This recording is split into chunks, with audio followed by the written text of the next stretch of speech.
জুলাইবি রাদিয়াল্লাহু আনহু বিয়ের সামানা জোগাড় করলেন। মসজিদের ভিতরে বিয়ের অনুষ্ঠান হয়ে গেল, ইজাব কবুল হয়ে গেল। নবীজি খেজুর খাওয়াইলেন। এমন সময় আল্লাহর নবী বললেন, তোমরা কে যাবে আমার সাথে জিহাদের ময়দানে? যুদ্ধের দামামা বেজে গেছে, যারা জিহাদে যেতে চাও তারা আমার সাথে রওনা হও। হযরত জুলাইবি দেরি করলেন না, তিনি সাহাবী রাসূল চিন্তা করলেন, আমি শ্বশুর বাড়ি, আত্মীয় বাড়ি, স্ত্রী নিয়ে আমি আনন্দিত হব, আর আমার নবী যুদ্ধের ময়দানে কাটাবে, তা হয় না। আমি স্ত্রীর কাছে যাব না, আমি জিহাদের ময়দানে চলে যাব। সাহাবী জুলাইবি সুন্দরী রূপসী স্ত্রী একটা নজর দেখারও চিন্তা না করে সাহাবী রওনা হয়ে গেলেন আল্লাহর নবীর সাথে জিহাদের ময়দানে। জোরে বলা যাবে আল্লাহু আকবার। সাহাবী সাহাবী সাহাবী। এই মুসলমান কোথায় পাবেন আপনি বলেন তো? পৃথিবীর মাটি খুঁড়েও এরকম একজন মানুষ খুঁজে বের করতে পারবেন। যুদ্ধে রওনা হয়ে গেল, প্রচন্ড যুদ্ধ হলো।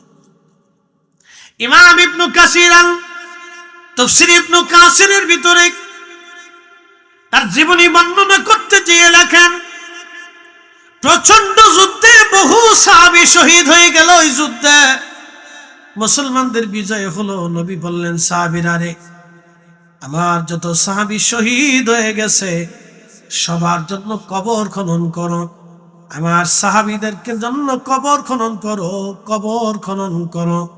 আমি এইখানে তাদেরকে দাফন কাফন করে চলে যাব। সব সাহাবীদেরকে নিয়ে আসা হলো।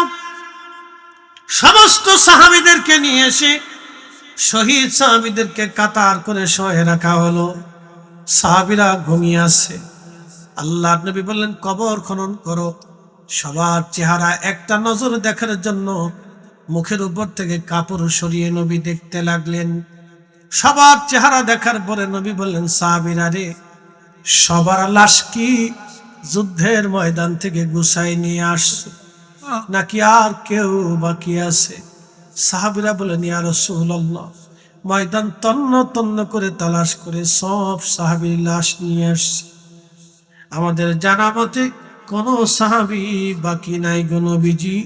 আল্লাহর নবী ডাক দিয়ে বলেন, সাহাবীরা রে, তোমরা এখনো সবার লাশ আনছো, বলো আমার জুলাইবির লাশ কোথায় আছে? বলে, হুজুর, সারা ময়দানে জুলাইবিকে আমরা কোথাও খুঁজিয়া পাই নাই।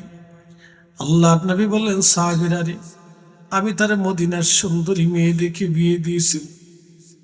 সুন্দরী নারীর লোভ না করি আমার সাহাবী, আমার ছোট্ট জুলাইবি, বেঠে জুলাইবি বাজ ময়দানে শহীদ হয়ে গেছে। তোমরা খুঁজে নিয়ে আসো আমার জুলাইবির লাশ কোথায় আছে দেখো।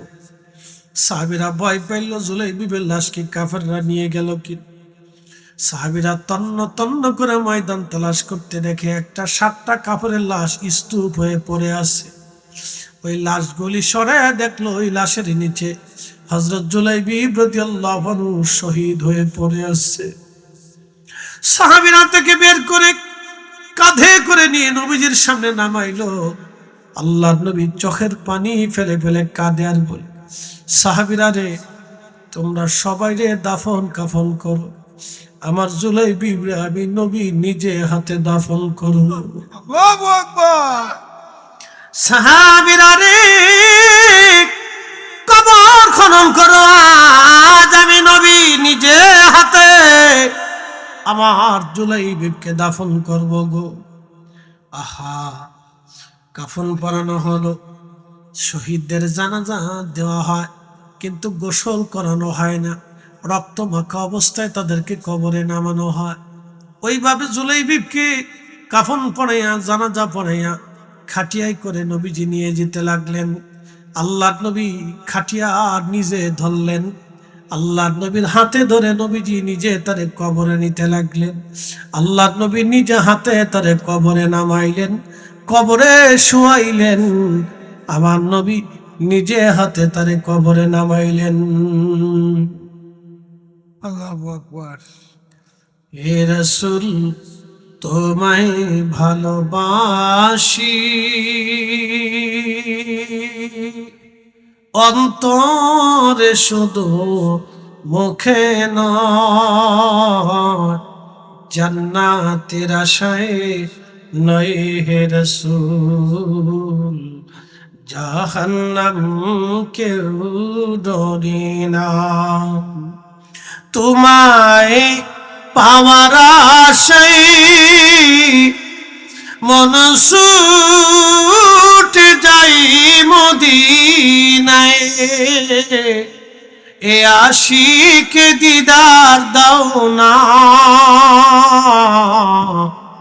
আর দূরে থাকিও না।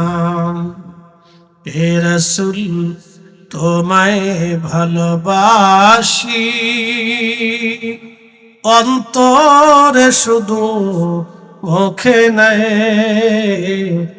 জান্নাতের আশায় নয় হে রাসূল, জাহান্নাম কেউ ডরি না। মদিনায় নবী ফিরে আসছে, মসজিদে নববীতে বসে হাত পরে কাদার বলে, ইয়া রব, যে মেয়েটা আমার কথায় জুলাইবিবকে আজ বিয়ে করলো, আল্লাহ ওই মেয়েটা আজ বিধবা হয়ে গেছে। ইয়া রাব্বি, আমি নবীর মহব্বতে যে মেয়েটা জুলাইবিবকে বিয়ে করলো, আজকে সে বিধবা হয়ে গেছে। আমি নবী দরখাস্ত করলাম, আল্লাহ তার জীবনকে সুন্দর করে দাও, কল্যাণময় করে দাও।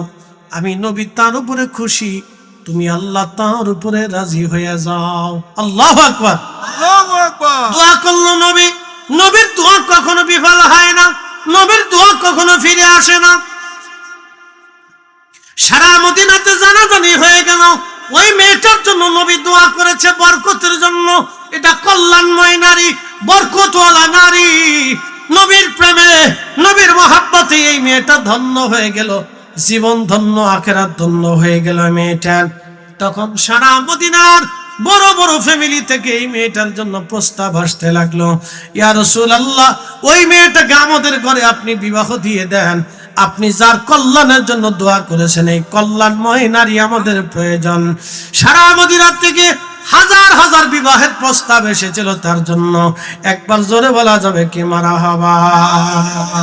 এরা সাহাবী সাহাবী সাহাবী সাহাবী।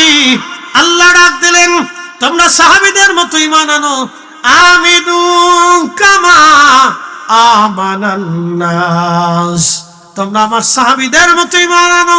ক্বালু, সেই দিন কাফেররা বলল, আনুমিনু কামা আমানাস সুফাহা।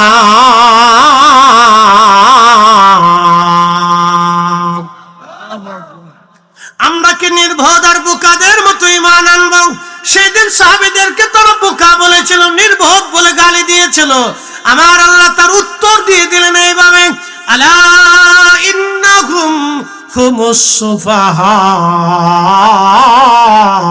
যা সাবধান, যারা আমি নবী সাহাবীদেরকে নির্বোধ বলে গালি দেয়, তারা নির্বোধ, তারাই বোকা, তারাই নির্বোধ, তারা বোকা, তারা নির্বোধ, তারা নির্বোধ, তারা বোকা, তারা বোকা, তারা বোকা। এই জন্য সাবধান, কোন সাহাবীর সমালোচনা করবেন না, গালি দিবেন না, মন্দ বলবেন না। আল্লাহ এবং তার নবী নিষেধ করে দিয়েছে। আল্লাহ সাহাবীর মর্যাদা বোঝার তৌফিক দান করুন, জোরে বলেন আমিন। আমার নবীর সাহাবীরা যেভাবে ঈমান আনছে, তোমরাও সেইভাবে ঈমান আনো। সাহাবী সাহাবী সাহাবী। আল্লাহ নবীর ১৬ লক্ষ সাহাবী ছিলেন। ১৬ লক্ষ সাহাবীর ভিতরে একজন সাহাবীর নাম হযরত দাহিয়াতুল কলবি। নবীজির সামনে বসে বসে কাঁদতেছে, ইয়া রাসূলুল্লাহ, জীবনের গুনাহ কি মাফ হবে নি? বলে, সাহাবী, কি হয়েছে তোমার, কি অপরাধ করছো? বলে, হুজুর, কালেমা কবুল করার আগে আমি আমার নিজের বাচ্চা সন্তানকে জীবন্ত কবর দিয়েছি। আল্লাহ নবী বললেন, কেমনে কবর দিলাম? বলি, ইয়া রাসূলুল্লাহ, আমার সন্তান ছিল, আমার সন্তান আর স্ত্রী গর্ভবতী রেখে গেলাম। ব্যবসা করার জন্য বহু দূরে চলে যাব। স্ত্রীকে বললাম, বিবিরে আমার, আমি ব্যবসার জন্য চলে যাচ্ছি, যদি আমার এই সন্তান ছেলে হয় তাহলে বাঁচিয়ে রাখবে, আর যদি মেয়ে হয় তাহলে জীবন্ত হত্যা করবে। আমি কোনো কন্যা সন্তান এসে দেখতে চাই না। দাহিয়াতুল কালবি বলেন, আমি চলে গেলাম। বহুদিন পরে বাড়ি আসছি। আসার পরে দেখি আর রাসূলুল্লাহ, আমার ঘরের মধ্যে ছোট্ট ফুটফুটে একটা বাচ্চা মেয়ে দৌড়া দৌড়ি করে খেলাধুলা করে। বিবিকে বললাম, বিবি এই সন্তান কার? স্ত্রী ডাক দেয়, বলো স্বামী, সন্তানটাই আমাদের সেই সন্তান, যে সন্তান আপনি আমার গর্ভে আমানত রেখে চলে গিয়েছিলেন। বলছি না, ছেলে হলে জীবিত রাখবা, মেয়ে হলে মেরে ফেলবা, কেন তুমি মেয়েটাকে হত্যা করো নাই? তাহলে বুঝেন সেই কাল কত কঠিন ছিল, সেই সিচুয়েশন কত ভয়াবহ ছিল। আজকে আমার দেশের নারীরা ফুটবল খেলতে চায়, নারীরা আজকে সমান অধিকারের নাম দিয়ে রাস্তাঘাটে বেহায়াপনা করতে চায়। কথা কন না কেন? অথচ জাহিলিয়াতের যুগে নারীরা বেহায়াপনা করতে যাইয়া জীবন্ত কবর তাদেরকে মানুষ দিত, নারীদেরকে ঘৃণা করত। আজকে সেই নারীরা ফুটবল খেলাইতে চায়, খেলোয়াড় হতে চায়, বেহায়াপনা করতে চায়, রাস্তায় বের হতে চায়। নারী সমাজ এইভাবে যদি দিন দিন রাস্তায় বের হয়ে যায় আর বেহায়াপনায় লিপ্ত হয়ে যায়, অদূর ভবিষ্যতে নারীদেরকে মানুষ ঘৃণা করবে। ঠিক। দাহিয়াতুল কালবি বলে, স্ত্রীকে বললাম, বিবি কেন কন্যা সন্তান হত্যা করো নাই? বিবি ডাক দিয়ে বলল, স্বামীরা আমার, বাচ্চাটা তো আমি পেটে ধারণ করেছি, আমি মা কি করে সন্তান হত্যা করতে পারি বলো? স্বামীরে, তোমার কাছে কিচ্ছু চাই নাই, সন্তানটাকে আমাকে ভিক্ষা দাও, তুমি মেরে ফেলে দিও না। আমার স্ত্রী বহু করে আমাকে বুঝাইলেন, কিন্তু আমি মনে মনে নিয়ত করে রাখলাম, যে কোনো মূল্যে আমি আমার মেয়েটাকে মেরে ফেলবো। হুজুর, বহুদিন পরে একদিন আমি আমার স্ত্রীকে বললাম, বিবি রে, আমি আমার কন্যা সন্তানটাকে নিয়ে একটু ঘুরতে যাব, সাজায় গোজায় দাও। কাপড় চোপড় পরাইয়া আমি আমার বাচ্চাটাকে কোলে নিয়ে রওনা করছি। বহু দূর মরুভূমির মধ্যে চলে গেলাম। ইয়া রাসূলুল্লাহ, মরুভূমির মধ্যে যে আমি মাটি খনন শুরু করলাম, মেয়েটা বারবার বলে, আব্বু মাটি কেন খনন করো? আমি সেই দিন তাকে বললাম, মেয়েরে, কিছু সময় পরে বুঝবা কেন মাটি খনন করতেছি। ইয়া রাসূলুল্লাহ, আমার অন্তরে তখনও মায়া লাগে নাই। হুজুর, তখনও আমার অন্তরে মায়া লাগে নাই, দয়া আসে নাই, দয়া আসে নাই। ইয়া রাসূলুল্লাহ, দাহিয়াতুল কালবি চোখের পানি ছেড়ে দিলেন। আল্লাহর নবীর চোখ মোবারক দিয়ে পানি এসে গেল। বলো কি দাহিয়া, বলো। তারপরে কি বলি? আর মাটি ছিটে ছিটে আমার চুল দাড়িগুলির মধ্যে মাটিগুলি লাগে। আমার মেয়েটা দাড়ির ভিতর থেকে, চুলের ভিতর থেকে মাটিগুলি সরে সরে ফেলায় আর বলে, আব্বু মাটিগুলি কেন কবর খনন করো, কেন মাটি খনন করো গো বাবা? আমি সেই দিন বললাম, মেয়েরে, কিছু সময় পরে বুঝবা কেন খনন করি।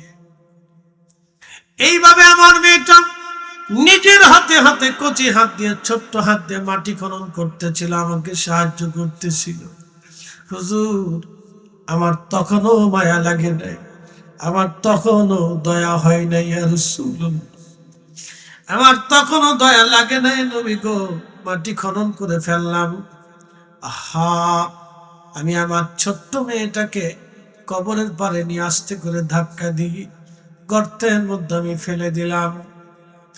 মেয়েটা বারবার করে চিৎকার করতেছিল আর বলতেছিল, বাবা আমাকে জানে মেরে ফেলে দিও না। হুজুর, আমার তখনও বিন্দু মাত্র মায়া লাগে নাই। ইয়া রাসূলুল্লাহ, এইভাবে আমি কবরের ভিতরে মাটিগুলি তার শরীরের উপর ফেলে ফেলে দিচ্ছিলাম। হুজুর, তখনও সে কান্না করে আকুতি মিনতি করতেছিল। আব্বু জানে মেরে ফেলে দিয়ে না গো বাবা, ছেড়ে দাও। আব্বা আমার পৃথিবীর অন্য কোথাও পাঠায় দাও, আমাকে জানে মেরে দিও না বাবা, আমি কোনোদিন তোমাদের কাছে ফিরে যাব না। বাঁচার জন্য মেয়েটি কত শতবার আমাকে আকুতি মিনতি করেছে, নবী গো আমার অন্তরে বিন্দু মাত্র তখনও মায়া লাগে নাই। ইয়া রাসূলুল্লাহ, বিন্দু মাত্র মায়া লাগে নাই নবীজি। এই কঠিন অপরাধকে আমার মাফ হবে নি ইয়া রাসূলুল্লাহ, ক্ষমা হবে নি নবী, ক্ষমা হবে নি। স্বামী বসে বসে কাঁদে, নবীজি ক্ষমা হয়েছে নি আমার, এত বড় অপরাধ, এত বড় গুনাহ মাফ হয়েছে নি, মাফ হয়েছে নি। এরা সাহাবী সাহাবী, তারা সাহাবী, তারা ভুলের জন্য এইভাবে কাঁদত, ভুলের জন্য তারা আল্লাহর কাছে কাঁদত। আমার আল্লাহ কোরআনে বলেন রাদিয়াল্লাহু আনহুম ওয়া রাদু আন, আমি আল্লাহ তাদের উপরে খুশি, তারা আমি আল্লাহর উপরে খুশি, আমি আল্লাহ তাদের উপরে খুশি, তারা আমি আল্লাহর উপরে খুশি। যালিকা লিমান খাশিয়া রাব্বা, এই জন্য আমি আল্লাহ খুশি, তারা আমি আল্লাহকে ভয় করত, আমি আল্লাহকে ভয় করত, আমি আল্লাহকে ভয় করত। আমার নবীর সাহাবীরা আমি আল্লাহকে ভয় করত, আমার নবীর সাহাবীরা আমি আল্লাহকে ভয় করত, এই জন্য আমি আল্লাহ খুশি, আমি আল্লাহ তাদের উপরে রাজি হয়ে গেছি। চিৎকার মেরে বলেন আল্লাহু আকবার। আল্লাহু আকবার।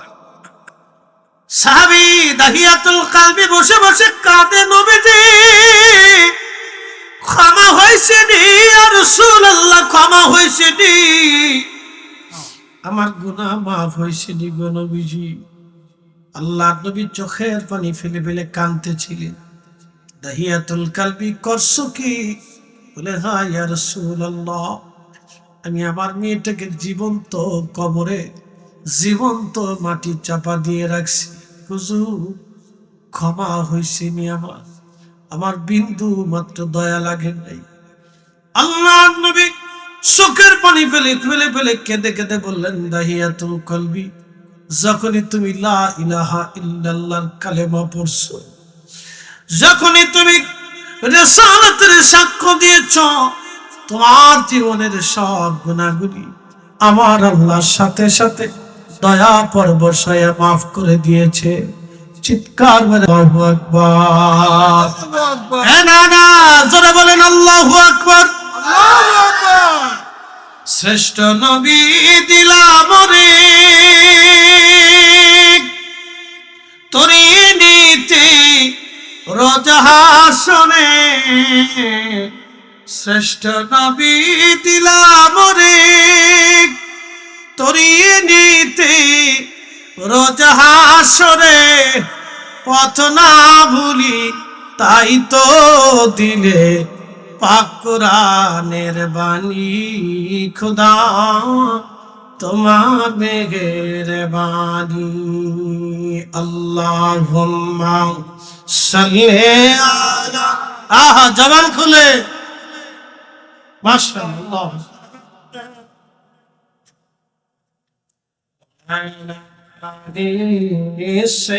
সাইয়্যিদিনা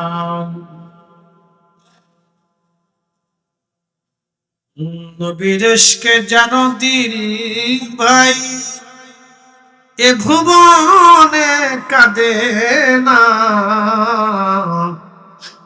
রোজ হাসরে ভাইজান তারা নবীজির দেখা পাবে না।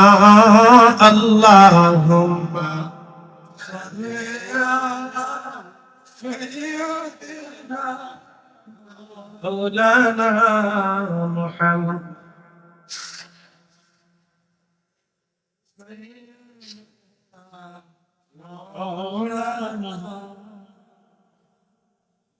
একসাথে বলেন তো আল্লাহু আকবার। আল্লাহু আকবার। সাহাবী জোরে বলেন তারা কি? আমিন জোরে বলেন তারা কি? আমিন। তাদের মতো ঈমান আনতে হবে সাহাবী, সাহাবীদের মতো ঈমান আনা লাগবে সাহাবী। মুসলমান তারা সাহাবী, সাহাবীদের মতো ঈমান আনতে হবে। আল্লাহ নবী বলেন আল্লাহ আল্লাহ ফি আসহাবি, আল্লাহ আল্লাহ ফি আসহাবি। আমার উম্মত সাহাবীদের ব্যাপারে তোমরা আল্লাহকে ভয় করো, আল্লাহকে ভয় করো, আল্লাহকে ভয় করো। কেননা লা তাত্তাখিদুহুম গারাদাম মিন বাদি, আমার ইন্তেকালের পরে আমার কোন সাহাবীর সমালোচনা করবে না, মন্দ বলবে না, গালি দিবে না, তাদের ভুল ত্রুটিগুলি বের করে এনে তাদের সমালোচনা করবে না।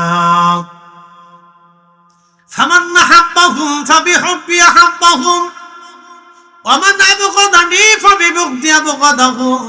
তাদেরকে কেউ যদি ভালোবাসে আমি নবীকে ভালোবাসা হবে, তাদেরকে গালি দিলে আমি নবীকে গালি দেওয়া হবে, তাদের মন্দ বললে আমি নবীকে মন্দ বলা হবে, তাদের সমালোচনা করলে আমি নবীর সমালোচনা করা হবে। এজন্য কোন সাহাবীর সমালোচনা করা যাবে না, মন্দ বলা যাবে না, গালি দেওয়া যাবে না, কষ্ট দেওয়া যাবে না। একবার জোরে বলা যাবে কি মারহাবা। আমি বলছি না, নবী বলেছে। যদি রাসূল মানেন নবীর কথাগুলি শিরোধার্য মেনে নিবেন, রাসূল যেটা বলেছেন এটাই আমাদের জন্য আইন। কথা কন না কেন? ঠিক কিনা?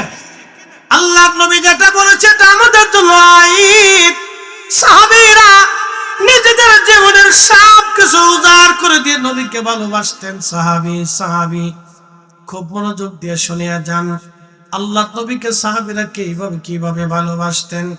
হযরত আবু বকর সিদ্দিক রাদিয়াল্লাহু তাআলা আনহু হিজরতের রাতে নবীজির সঙ্গে রওনা হয়ে গেলেন। গাড়ি সৌরে সমস্ত সৌরে পর্বতের একবার চূড়ার উপরে নবীজি এবং হযরত আবু বকর ছোট্ট গুহার মধ্যে লুকাইলেন। একটা কবুতর এসে গুহার সামনে বাসা বানায় ডিম পারল। মাকড়সা এসে সুন্দর করে গুহার সামনে বাসা বানিয়ে ফেললো। এই জন্য কিয়ামত পর্যন্ত মাকড়সাকে কখনো খাবার আনার জন্য দৌড়াইতে হবে না। ও জাল পেতে বসে থাকবে, আল্লাহ তার জালের মধ্যে খাবার পাঠাবে। আর কবুতর ডিম পারল। ইমাম ইবনু কাসির আল বেদায়ের মধ্যে লেখেন সেই কবুতর এখনো হেরেমের ভিতরে আছে। কোটি কোটি হাজি 1450 বছর ধরে সেই কবুতরকে খাবার খাওয়াইতেছে। সৌদির বাচ্চারা পর্যন্ত এই কবুতর তাড়াবে না। পৃথিবীর যত রাজা বাচ্চা আসবে কবুতর তাড়াবে না। কোটি কোটি হাজি আসবে, তবে কবুতর তাড়াবে না। একটা কবুতর কেউ মারবে না, একটা কবুতর কেউ ধরবে না, একটা কবুতর কেউ খাবে না, একটা কবুতর কেউ চুরি করবে না। ওই কবুতর ওইখানেই থাকবে, কারণ ওই কবুতরের পূর্ব বংশ একটা কবুতর ডিম পেড়েছিল। আমার নবী পাহারা দেওয়ার জন্য কবুতরের মর্যাদা বেড়ে গেল। একবার জোরে বলা যাবে কি মারহাবা। ও কবুতর কিয়ামত পর্যন্ত থাকবে। হেরেমে দুইটা পাখি থাকবে, কবুতর আর আবাবিল। এই দুইটা পাখি হেরেমে সবসময় পাবেন, কবুতর আর আবাবিল। কিয়ামত পর্যন্ত থাকবে। এক পাখি কাবা রক্ষা করেছিল, আর এক পাখি কাবাকে পাহারা দিয়েছিল, আর এক পাখি নবীকে পাহারা দিয়েছিল। জোরে জোরে জোরে জোরে জোরে। রাসূলের পক্ষে থাকলে লাভ আছে না নাই? না না, আসতে বলেন, জোরে বলেন, আসেনি? আর যদি না থাকেন তাহলে গিরগিটি। না থাকলে কি গিরগিটি চিনছেন? গিরগিটি চিনেন, রক্ত চুষে। গিরগিটি একটা প্রাণী। আল্লাহ নবী বলেন তোমরা যেখানে পাবা এখানে ওরে বাটাম সালাম দিবে, পিটাইবা। বলে কারণ কি? ইব্রাহিম আলাইহিস সালামের আগুন জ্বলতেছে, গিরগিটি বহুত দূর থেকে ফু দিছে। আল্লাহ জিজ্ঞাসা, গিরগিটি ফু দিস কেন? আল্লাহ তো সব জানে। ইব্রাহিমের আগুন যাতে বেশি করে জ্বলে। হ্যাঁ আচ্ছা বলেন, গিরগিটির ফু থেকে আগুন জ্বলবে? না কিন্তু গিরগিটির কপাল নষ্ট হয়ে গেল।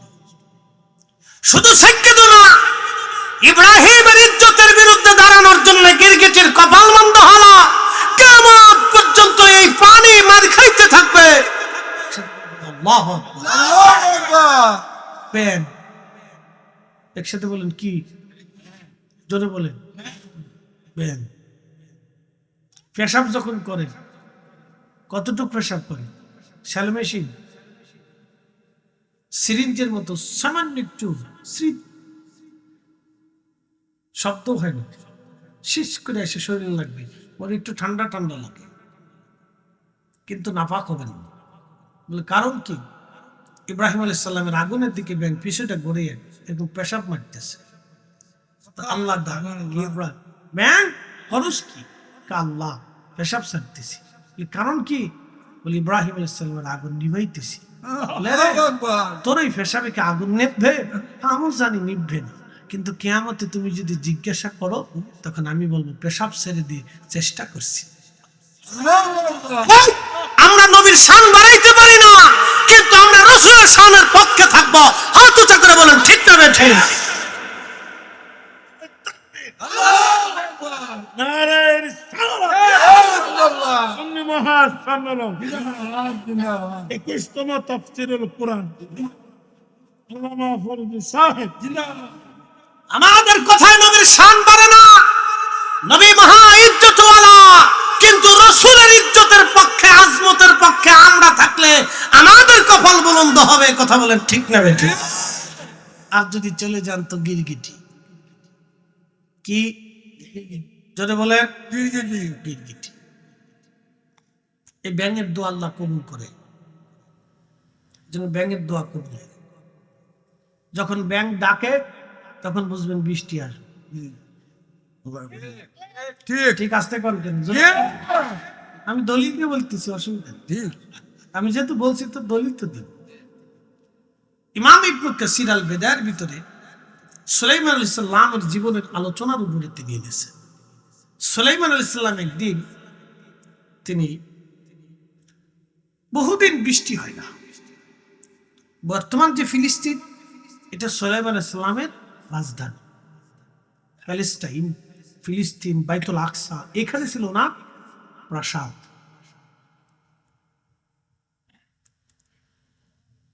তা ফিলিস্তিনবাসী এসে নবী সুলাইমানকে বলল, হুজুর বহুদিন ধরে বৃষ্টি হয় না, নবী গো বৃষ্টির অভাবে আমাদের কষ্ট হয়, আপনি দোয়া করে দেন যাতে বৃষ্টি হয়। সুলাইমান বললেন, তাহলে আসো আমরা বিরাট বড় প্রান্তরে সবাই মিলে সালাতুল ইস্তিসকার নামাজ পড়ি, যাতে আমার রব আল্লাহ বৃষ্টি দেয়।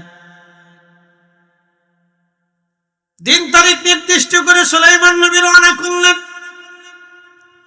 হাজার হাজার উম্মত নিয়ে প্রান্তরের মাঠের মধ্যে তারা নামাজের জন্য রওনা করলেন। কিছু দূর যাওয়ার পরে সুলাইমান আলাইহিস সালাম দেখে একটা ব্যাঙ নিচের দুই পায়ের উপরে ভর দিয়া, ব্যাঙের সামনের দুইটা হাত, সামনের দুইটা পার, হাত বলেন আর পা বলেন, ব্যাঙের সামনের দুইটা হাত বলেন আর পা বলেন, এইভাবে আল্লাহর দরবারে হাত দুইটা বাড়ায় দিয়ে, আল্লাহ ব্যাঙ বানাইছো, পানি ছাড়া চলে না। আল্লাহু আকবার। ব্যাঙ বানাইছো আল্লাহ, পানি ছাড়া চলে না। মাখলুক বানাইছো, সৃষ্টি করছো আল্লাহ, পানি ছাড়া চলে না। আল্লাহ তুমি জানো কষ্ট হয়, বৃষ্টি দাও গো মালিক।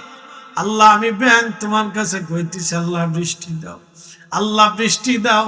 ব্যাঙে ঘড়াত ঘড়াত করে ডাকতেছে আর আল্লাহরে ডাকতেছে। আল্লাহু আকবার। নবী সুলাইমান ডাক দেখে, আমার উম্মতরা ফিরে চলো, বৃষ্টি চাওয়া লাগবে না, নামাজ পড়া লাগবে না, দোয়া করা লাগবে না, বৃষ্টি আসবে। বলে হুজুর কেমনে বৃষ্টি আসবে? আমরা তো নামাজই পড়লাম না, দোয়াও করলাম না। আল্লাহর বান্দারা তোমরা দেখো নাই, আমি দেখছি একটা ব্যাঙ দুই হাত বাড়াই আল্লাহর দরবারে বৃষ্টি চাইতেছে।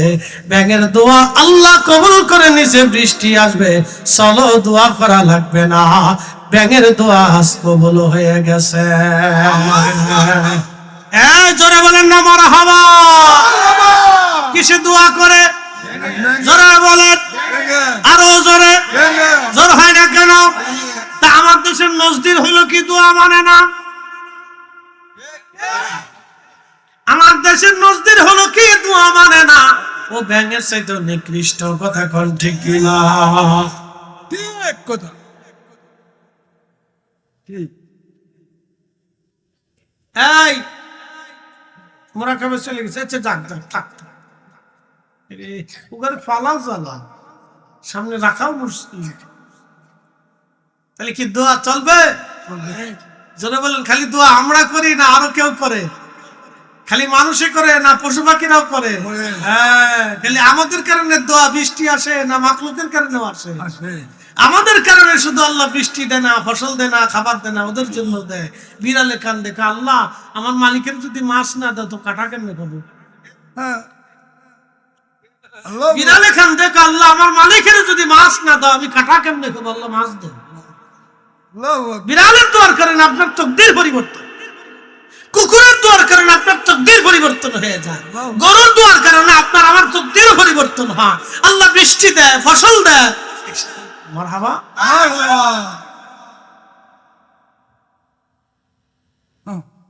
ভেঙে দোয়া করতেছে হাত করে, আশ্চর্য। এই জন্য ব্যাঙে যদি কাঁদে তো বুঝবেন বৃষ্টি আসবে। যখন ব্যাঙে ডাকবে তখন বুঝবেন আল্লাহ বৃষ্টি দিবে। কেন এমনি ডাকে না, আল্লাহর কাছে পানির জন্য কাঁদে। আল্লাহ বৃষ্টি দাও, বৃষ্টি দাও, বৃষ্টি দাও, আল্লাহ বৃষ্টি দাও, আল্লাহ বৃষ্টি দাও। কিন্তু আপনি শুনেন মরাদ মরাদ মরাদ মরাদ, ঠিক আছে না ভাই? কিন্তু কাঁদে আল্লাহ বৃষ্টি দাও। তোরা আবার ব্যাঙ মারিস না কিন্তু। ব্যাঙ ফাইলে তো একবারে ভিডিয়ে ফুটে জান শেষ করে বলে ব্যাঙ ফিরাবি না। কি কথা কাজ না ফিরে ব্যাঙ ফিটাই তিন রে মা ফিটাইবি, গিরগিটি ফিটাইবি, যদ্দুর ফারিস ফিটাই ফিটাই ফিটাই ওর দুনিয়া সারা করে দিবি। যত ফিটাইবি তত নেকি, যত ফিটাইবি তত নেকি। মারহাবা কর। গিরগিটি যত ফিটাবেন তত নেকি। একসাথে বলবেন আল্লাহু আকবার। আল্লাহু আকবার। আমি আলোচনা করতে করতে ব্যাঙের দিকে চলে গেছি, সাহাবীদের দিকে চলিয়া যাই। আল্লাহ নবীর সাথে আবু বকর সিদ্দিক হিজরতের রাতের মধ্যে হযরত আবু বকর কেঁদে ফেললেন। নবী বলেন, আবু বকর কাঁদো কেন? বলে, হুজুর ভয় লাগতেছে, যদি দেখে ফেলে তাহলে ওরা আপনাকে আমার সামনে কষ্ট দিবে।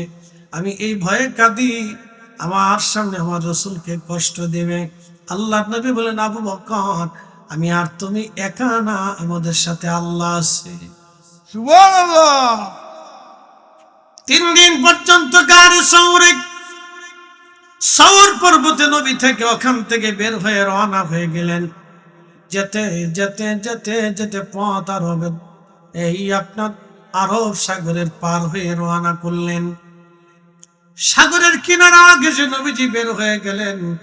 তাদের একজন পথিক সফর সঙ্গী, যিনি পথ দেখায় দেখায় নিয়ে যাচ্ছিলেন আবু বকর এবং আমার নবীজি দুইজন। এমন সময় আল্লাহু আকবার, আল্লাহু আকবার, আবার নবীজি রওনা হয়ে গেলেন।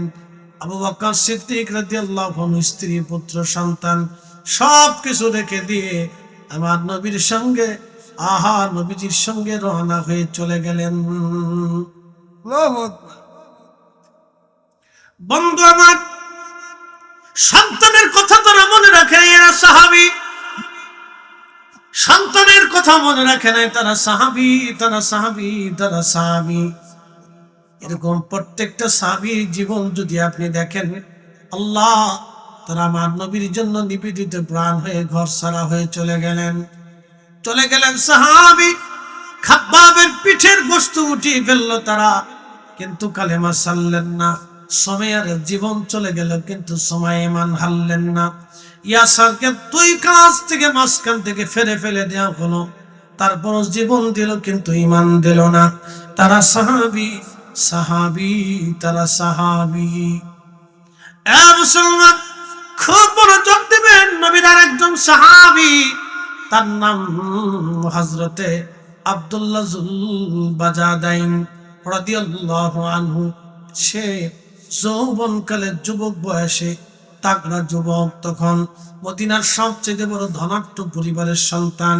তার বাবা ইয়াহুদি ছিল, অনেক সম্পদের মালিক। আব্দুল্লাহ সুন্দর সুন্দর দামি দামি পোশাক পরতো, মদিনার দামি দামি খাবার সে খাইতো। আল্লাহ নবীর কাছে সে কালিমা পড়ে মুসলমান হয়ে গেলেন। কালিমা পড়ে যখন মুসলমান হলেন আব্দুল্লাহ যুলবাজাদাইন, যখন বাড়ি চলে গেলেন, তার চাচা ডাক দিল, আব্দুল্লাহ কোথায় গিয়েছিলা, তোমাকে দেখি না। বলে, চাচা যান, আমি রসুলের দরবারে যাই কালেমা পড়ে মুসলমান হয়ে গেছি। আব্দুল্লাহ চাচা ডাক দিয়ে বলল, আব্দুল্লাহ কালেমা পড়েছিস, তাহলে তুই মুসলমান হয়ে গেছিস। আমরা ইয়াহুদি, তুই মুসলমান, অতএব আমাদের বাড়ি আর থাকতে পারবি না, আমাদের বাসন আর খেতে পারবি না, আমাদের চাদর আর ঘুমাইতে পারবি না, আমাদের বিছানায় আর বসতে পারবি না, আমাদের এলাকায় আর থাকতে পারবি না, চলে যাও। এ আব্দুল্লাহ, তোকে ছেড়ে দিলাম, চলে যা, তুই কোনদিন আর আসবি না আমাদের সামনে। সমস্ত সম্পদ থেকে তোরে বয়কট করলাম, জুদা করে দিলাম, সম্পদের আশায় আসবি না। আব্দুল্লাহ চলে যাবে। চাচা ডাক দেখে, আব্দুল্লাহ রে, সম্পর্ক তো এখানেই শেষ, তাহলে তোর জুব্বাখানা খুলে দাও। আব্দুল্লাহ বললেন, চাচা জুব্বাখানা রেখে দাও।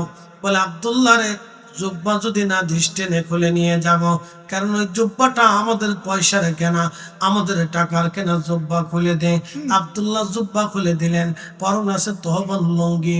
এখন আব্দুল্লাহ চাচা ডাক দে, বলেন, আব্দুল্লাহ রে, লুঙ্গি খানা খুলে দে। আব্দুল্লাহ বলেন, চাচা যান, আমার সতর ডেকেছে, আমার ইজ্জত ঢাকা আছে, দয়া করে এই লুঙ্গি খানা আমারে ভিক্ষা দিয়ে দেন। তখন চাচা ডাক দেখে, আব্দুল্লাহ রে, যদি লুঙ্গি খানা না দিস, জোর করে টেনে খুলে নিয়ে যাব। কালেমা পড়েছিস, মুহাম্মাদের কাছে চলে যা, আমাদের কাছে কিছুই পাবি না। যুবক, তাগড়া যুবক, অল্প বয়সী যুবক, কালেমা এমন ভাবে নিয়েছে কলিজা। ডাক দিয়ে বলে, চাচা লুঙ্গিও দিয়ে যান, তো কালেমা দেব না। আল্লাহু আকবার, আল্লাহু আকবার। পাকিস্তানি মিলিটারি বাঙালির যুদ্ধের সময় জিজ্ঞেসে, এরে বাঙালি, তুই হিন্দু না মুসলমান? বলে, মুসলমান। তো মুসলমান তো কালমা বাতা, লা ইলাহা ইল্লা আনতা সুবহানাকা ইন্নী কুনতু মিনাজ জালিমিন। ये तो बंगाली है, कलमा नहीं, ये तो मुसीबत के दुआ है। सर আমি তো বিপদে পড়ে কালেমা ভুলে ফেলছি, কালেমার কথা মনে নাই। আমি বিপদে পড়ে কালমা ভুলে ফেলেছি, কালমার কথা আমার মনে নাই। আমরা আলেমে বাঙালি আব্দুল্লাহ যুলবাজাদাইন, নবীর সাহাবী আব্দুল্লাহ যুলবাজাদাইন, আহা সেদিন পরনের লুঙ্গি খানা চাচার হাতে দিয়ে একটা দৌড় মেরে মায়ের ঘরে দরজার সামনে ডাকে, মা, ও মা, দরজা খোলো মা। মা দরজা খুলে দেখে যুবক ছেলে উলঙ্গ, গায়ের মধ্যে চাদর ছিল। চাদরখানা নিক্ষেপ করে দিয়ে বলল, বেটা চাদরখানা দিয়ে আগে সতর ডাকো, রে ছেলে আমার, মদিনার সবচাইতে ধনী ব্যক্তির সন্তান, উলঙ্গ কেন বেটা? কার সাহস তোকে উলঙ্গ করেছে? এই মদিনাতে কার স্পর্ধা তোকে উলঙ্গ করেছে বেটা, বল। তখন আব্দুল্লাহ ডেকে বলল, মা, আমি আমার রসুলের দরবারে যে কালেমা পড়েছি, চাচা আমার সব সম্পদ থেকে বহিষ্কার করে আমার পরনের পোশাক গুলি খুলে খুলে নিয়ে গেছে। মা, আমি আজকে বস্ত্রহীন, আমাকে আজ বস্ত্রহীন করে দিয়েছে আমার চাচা। মা ডাক দিয়ে বলল, বেটা করছিস কি? তুই মুসলমান হয়েছিস, আমরা ইহুদি, চলে যার কোনোদিন আমাদের কাছে আসবি না। আমি মা তোকে জুদা করে দিলাম, বিদায় দিয়ে দিলাম। যদি কোনোদিন কালেমা আসরে আমার কাছে আসিস, তাহলে মায়ের দরজা খোলা থাকবে, নতুবা সন্তানের পরিচয় নিয়ে আর কোনোদিন আসবি না, দূর হয়ে যা। আমি যেহেতু তোর মা, তোকে চাদরখানা ভিক্ষা দিয়ে দিলাম, চলে যা, আর আসবি না। এই যুবকেরা ইমানদার, এই জন্য আল্লাহ বলেন, আমিনু আমিনু আমিনু ঈমান আনো তাদের মতো কামা আমানান নাস। আমার নবীর সাহাবীরা যেভাবে ঈমান আনছে তোমরাও সেইভাবে ঈমান আনো, ঈমান আনো, ঈমান আনো। জোরে জোরে বলা যাবে কি আল্লাহু আকবার। টালের গাড়ি টালে চলে, হাওয়ার গাড়ি হাওয়ায় উড়ে, বিনা তেলে চালাই গাড়ি নবী সুলাইমান। আমরা সেই মুসলমান, ঠিক কিনা? তারা সেই দিন আব্দুল্লাহকে দেখে বলে, মা গো মা, আমি জানি সন্তানের জন্য শেষ আশ্রয়ের ঠিকানা হলো মায়ের কোল। ও মা, চাচা তাড়িয়ে দিল, সব সম্পদ থেকে বংশ তাড়িয়ে দিল। আমি ভাবছি তুমি মা, আমি সন্তানকে কোলে তুলে নিবা। ও মা, আজকে তুমি আমার জুদা করে তাড়িয়ে দিলা মা। তোমার ভিক্ষা দেওয়া চাদরখানা নিয়ে চলে গেলাম মা, কোনদিন আর হয়তো তোমার সাথে দেখা হবে না রে মারে। সন্তানের পরিচয় আজ ভুলে গেলাম, মায়ের পরিচয় ভুলে গেলাম, কিন্তু ঈমানের পরিচয় ভুলবো না। আমার নবীর কদম আমি ছাড়ব না। এই একসাথে বলেন আল্লাহু আকবার। না হাত উঁচা করে বলেন আল্লাহু আকবার। না জোরে বলেন ইয়া রাসূলুল্লাহ। আমরা শুনবি কথা বলেন, ঠিক কিনা? জীবনের শেষ সময় পর্যন্ত নবীর কদম ছাড়ব না। রাজি আছি না? হাত উঁচা করে দেখাই। আল্লাহ কবুল করুক, জোরে বলেন আমিন। আমি যদি আরব হতাম, মদিনারি পথ, সেই পথ দিক হেঁটে যাইতেন নূর নবী হাজরা,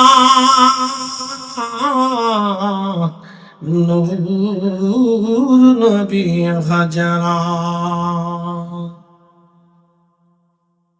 তোরা দেখে যা আমেনা মায়ের কোলে, তোরা দেখে যা আমেনা মায়ের কোলে। সেটা পূর্ণিমার সেটা চাঁদ দোলে, তোরা দেখে যা আমেনা মায়ের কোলে।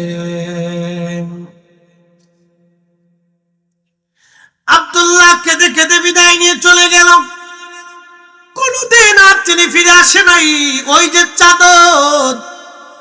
চাদরখানা মাঝখান থেকে কেটে দুইটা টুকরা বানাইয়া, একটা টুকরা দিয়ে লুঙ্গি বানাইলো, আর একটা টুকরা দিয়ে গায়ে লাগাইলো।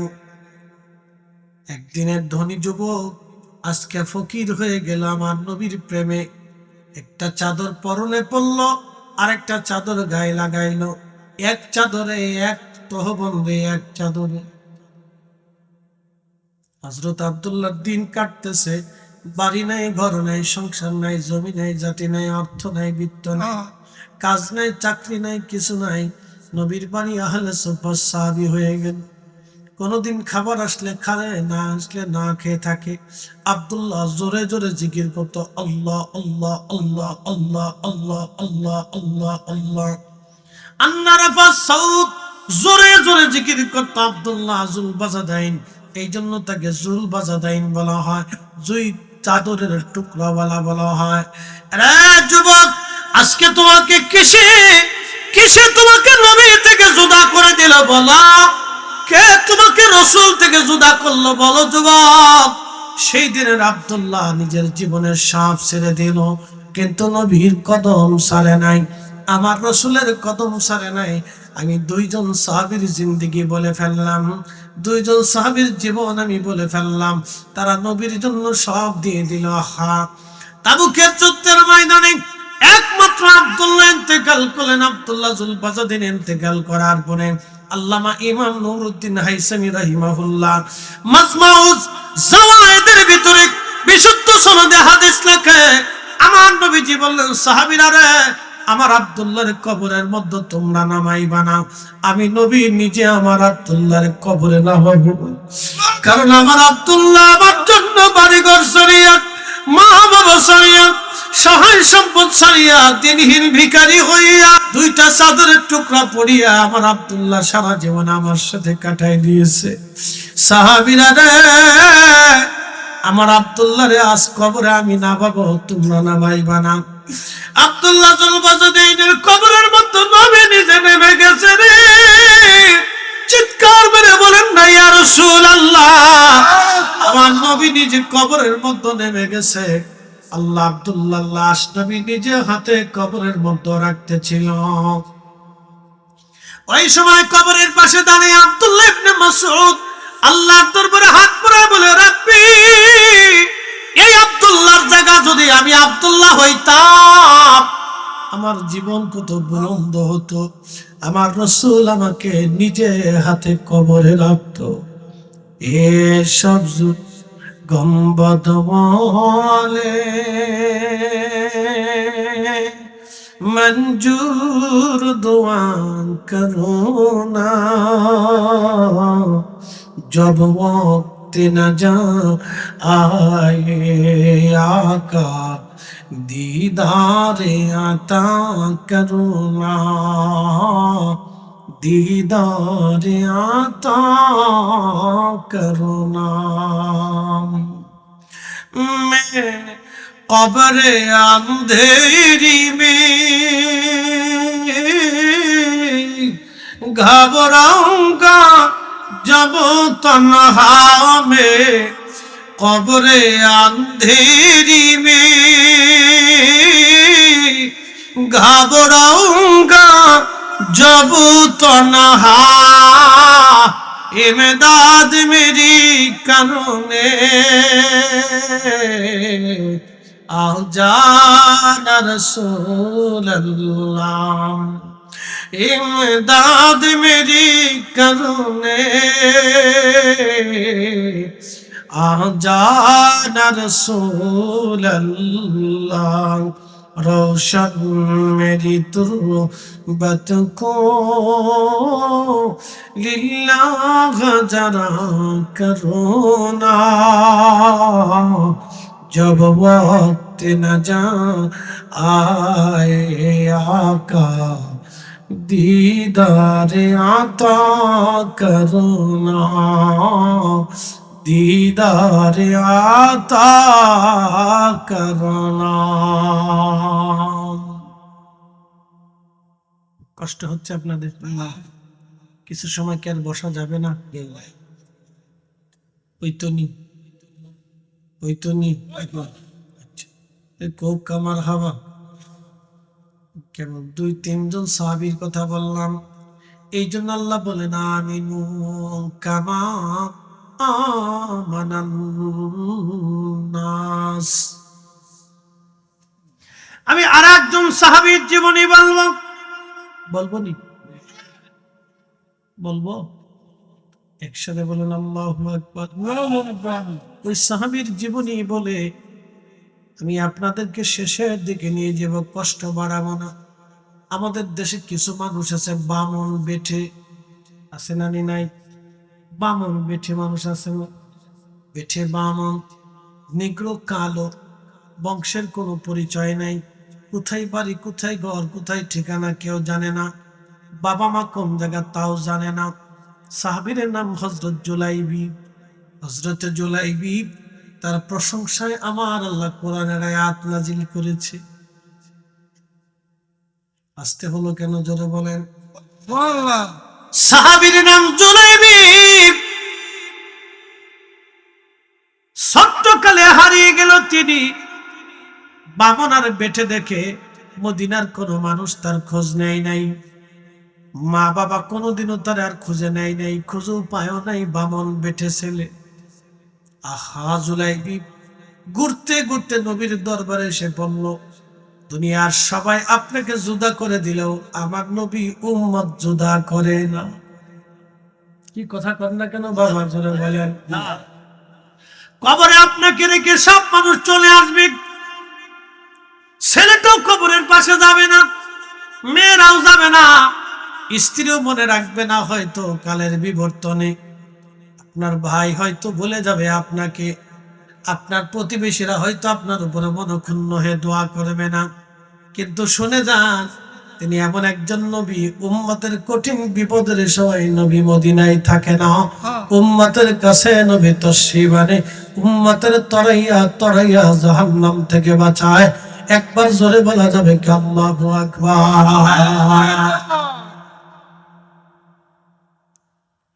এ মুসলমান, ওই নবীর আদর্শ মানবেন না তো কার আদর্শ মানবেন? তাকে খুশি করবেন না তো কাকে খুশি করবেন? ওই নবীর সাহাবীরা নবীকে রাজি করেছিল কেমনে? আব্দুল্লাহ জুল বাজাদাইন নবী খুশি করলো, আবু বকর নবী খুশি করলো, বেলাল নবী খুশি করলো, সুমাইয়া নবী খুশি করলো, ইয়াসার নবী খুশি করলো, হযরত খাব্বাব নবী খুশি করলো। ১৬ লক্ষ সাহাবী আমার নবী খুশি করলো, নবী রাজি করলো, নবী রাজি করে তার আল্লাহ রাজি করলো। নবী রাজি হলে আল্লাহ রাজি হয়। আল্লাহ জানাইলেন, কুল ইন কুনতুম তুহিব্বুনাল্লাহ ফাত্তাবিউনি ইউহিব্বুকুমুল্লাহ। নবী গো, আপনাকে খুশি করলে, আমাকে যদি খুশি করতে চায়, আমি আল্লাহকে যদি ভালোবাসতে চাই, নবী উম্মতকে জানায় দেন সেজন্য আপনি নবীরে খুশি করে আপনাকে ভালোবাসে।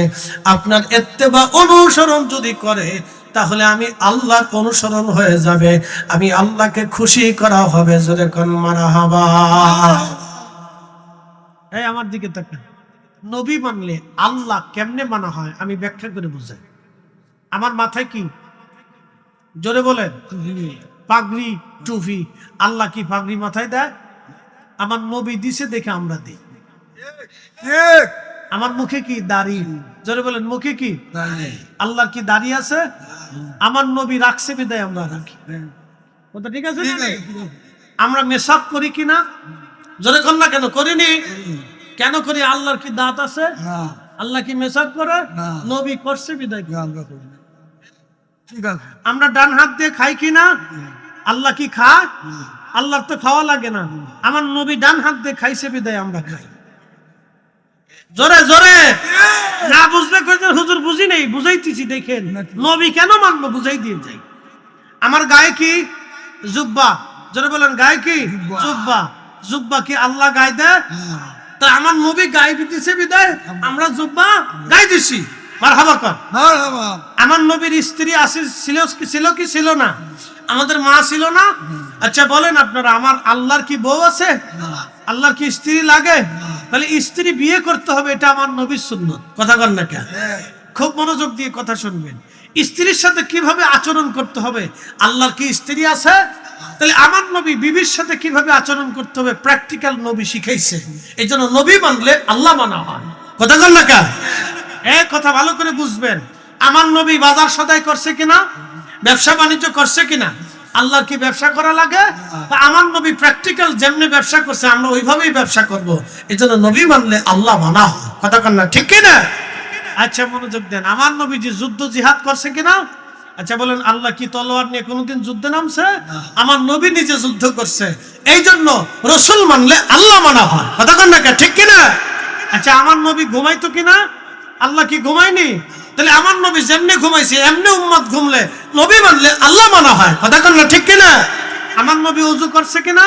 আচ্ছা আল্লাহর ওযু টযু লাগেনি, আল্লাহর গোসল টোসল লাগেনি, আল্লাহ এই নামাজ কালাম পড়েনি। তাহলে আমার রাসূল নামাজ কালাম পড়ছেন, ওযু টযু করছেন, গোসল আসিল নবীজি কিভাবে করতে হবে পাক পবিত্রতা, এটা নবী প্র্যাকটিক্যাল শিখাইছে। তার মানে নবী মানলে আল্লাহ মানা। এই আস্তে বলেন কেন? জোরে বলেন। আপনার প্র্যাকটিক্যাল আপনাকে বুঝাইলাম। এই জন্য আমরা সুন্নিরা রসুলের কথা বারবার বারবার বারবার বারবার বলি। আর হেতার আমরা বেদাতি বেদাতি বেদাতি বেদাতি।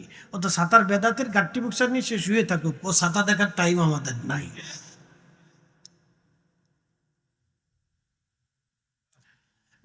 মুসলমান খুব মনোযোগ দিয়ে শোনা যাবে। সাহাবী জুলাইবি বেঠে বামন আমার রসুলের দরবারে এসে বলল, নবী ছিলেন এতিমের আশ্রয়দাতা, এই কোরআন আল্লাহ বলেন ফাআম্মাল ইয়াতীমা ফালা তাকহারু ওয়া আম্মাস সাইলা ফালা তানহারু। নবীজি আপনি এতিমকে ধমক দিবেন না, একসাথে কোন মারহাবা, আপনি এতিমকে তাড়ায় দিবেন না, আপনি এতিমের আশ্রয়দাতা হয়ে যান, কারণ আপনার আমি এতিম অবস্থায় পাইছিলাম, আপনার আশ্রয় দিয়েছিলাম। নবী আপনি এতিম ছিলেন, ছোট্টকালে বাবা হারিয়েছেন, আবার মা হারিয়েছিলেন। ইয়া রাসূলুল্লাহ আপনার এতিম থেকে আমি আল্লাহ আজ মহা সম্মানিত করেছি। হুজুর ফাআম্মাল ইয়াতীমা ফালা তাকহার ওয়া আম্মাস সাইলা ফালা তানহার। আপনি এতিমকে কষ্ট দেবেন না নবী, এতিম কেমনে পালা লাগবে আমার আল্লাহ নবীকে শিখাইলেন, কারণ আমার নবী আল্লাহ এতিম বানিয়েছিলেন। এতিম এতিম এই জন্য আল্লাহ নবী বললেন তোমরা যদি এতিম দেখো তাহলে মাথায় হাত বোলাই দাও, তারে আদর করো, তার প্রয়োজন মিটাও। কারণ যার মা নাই সে জানে মা কি জিনিস, যার বাবা নাই সে জানে বাবা কি জিনিস, যার মা নাই তার সে জানে মা কি জিনিস। এ নারী সমাজ আপনাদেরকে আজ আমি একটা নসিহত করে যাব। আমার বোন আমার অনেকের স্ত্রী মারা যায়, দ্বিতীয় স্ত্রী গ্রহণ করে, আগের স্ত্রীর ঘরে আল্লাহ সন্তান দিয়েছে, বাবাটা বাহিরে বাহিরে কাজে থাকে, সৎ মা ওই বাচ্চাগুলির ঠিক মতো খাইতে দেয় না, কষ্ট দেয়। বোন আমার আল্লাহর রাস্তে বলে পায়ে হাত দিয়ে বলে দিয়ে গেলাম, বোন আমার এই ওয়াজ যারা শুনবা আল্লাহর কসম করে বলি, ওই এতিম সন্তানকে তুমি যদি আঘাত করো বোন, আল্লাহর কসম কিয়ামতের ময়দান তোমার জন্য হবে শূন্য সারা। তুমি এত কঠিন পরিস্থিতির শিকার হবে মাহশরের মাঠে, আমার রাসূল তোমাকে উম্মত বলে পরিচয় দেবে না, আমার আল্লাহ তোমাকে বান্দা বলে পরিচয় দিবে না, দুনিয়ার কোনো ওলি তোমার সাহায্য করতে আসবে না, পৃথিবীর কেউ তোমাকে পরিচয় দেবে না। বোন আমার ওই এতিমের মারবা না, এতিমরে কষ্ট দেবা না, তোমার নিজের সন্তানের মতো তারে লালন পালন করবা, তারে বড় করবা, তার খাবারের ঘাটতি দেবা না, কষ্ট দেবা না। বোন আল্লাহর দোহাই দিয়ে বলে যায় বোন তোমার সর্বনাশ হয়ে যাবে। কিছু নারী বুঝে না, এরা মনে করে ওরা আঘাত করে, কষ্ট দেয়, খাবার কম দেয়। আহা অনেক সময় দেখা যায় শেষ পর্যন্ত বাবা বাধ্য হইয়া এই বিভিন্ন জায়গায় পাঠায় দেয়, কাজে পাঠায় না, এতিমখানায় পাঠায় দেয়, দূরে সরায় দেয়। ইস, নারী সমাজ কত নিকৃষ্ট, সুরের চাইতে নিকৃষ্ট যারা এতিমদেরকে কষ্ট দেয়। এই কথা কান্না করে, সুরের চাইতে নিকৃষ্ট, ও সুরের চাইতে নিকৃষ্ট যারা এতিমদেরকে কষ্ট দেয়। সুরের একটা জাত আছে, কি কথা বল, সুরের একটা জাত আছে, তোর কোনো জাত নেই।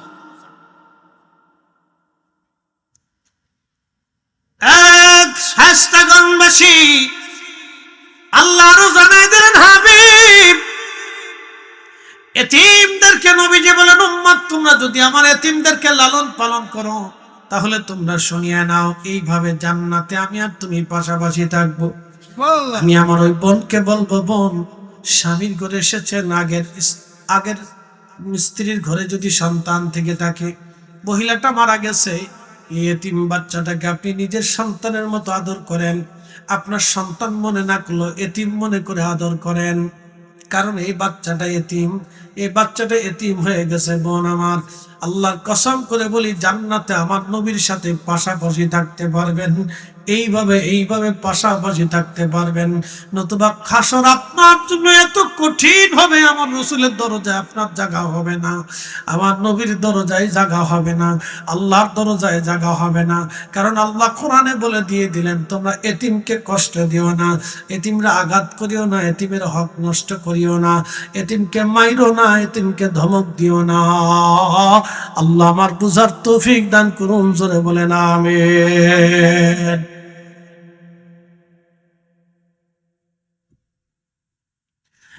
শাস্তাগণবাসী আল্লাহ রাসূলের সাহাবী হযরত জুলাইবি রাদিয়াল্লাহু তাআলা আনহু, হযরত জুলাইবি রাদিয়াল্লাহু আনহু আহা, তিনি বামন আর বেটে সাহাবী। মদিনার মানুষ তাকে নিয়ে মজা করত। কে তার মা, কে তার বাবা, কেউ জানতো না। আমার নবীর দরজায় এসে বড় হতে লাগলেন। খাবার আসলে খাইতেন, নালে নবীজির সাথে থাকতেন। মসজিদে নববীতে কাটায় দিলেন বহু বছর। যৌবনে পদার্পণ করলেন জুলাইবি। এই জন্য এতিমখানা যদি থাকে বল, বাবা আমার এতিমখানা আশেপাশে থাকলে এতিমখানায় টাকা দিবেন, এতিমদের জন্য খাবার পৌঁছাবেন, এতিমদেরকে অর্থ সাহায্য করবেন, এতিমদের ঘরে চাল দিয়ে আসবেন। এই যে মাহে রমজান আসতেছে, আপনার আশেপাশে যদি কোনো এতিম থাকে তাহলে এতিমের ভরণ পোষণ দিয়ে আসবেন, ওর কাপড় চোপড় কিনে দিবেন। আপনার সন্তানকে যেমন করে কাপড় কিনে দিবেন, এতিম দরিদ্র থাকলে এতিম ওইভাবে কাপড় কিনে দিবেন। আল্লাহর আরশ আজিম খুশি হয়ে যাবে, আমার মাওলা রাজি হয়ে যাবে, আমার রসুল রাজি হয়ে যাবে। নবী রাজি, আল্লাহ রাজি, নবী রাজি, আল্লাহ রাজি। আমার নবী নিজেও এতিম, এই জন্য এতিমদেরকে ভালোবাসলে আমার নবী নিজে রাজি হয়ে যায়। আহা, আমি আজকে এতিম নিয়ে আপনাদেরকে বুঝাইলাম। প্রিয় ভাই আমার, আমার রসুল নিজে এতিম ছিলেন। এই জন্য এতিমদেরকে কেউ যদি ভালোবাসে, আল্লাহ নবী এত খুশি হয়, ডাক দিয়ে বলে, উম্মত বেহেশতের মধ্যে এইভাবে থাকবো, আমার পাশে তুমি, তোমার পাশে আমি থাকবো। সুবহানাল্লাহ। সাহাবী রাসূল জুলাইবি, নবী বললেন, জুলাইবি তোমার তো বয়স হয়ে গেছে, যৌবনে পদার্পণ করছো, তোমাকে একটা বিয়ে দেওয়ার দরকার।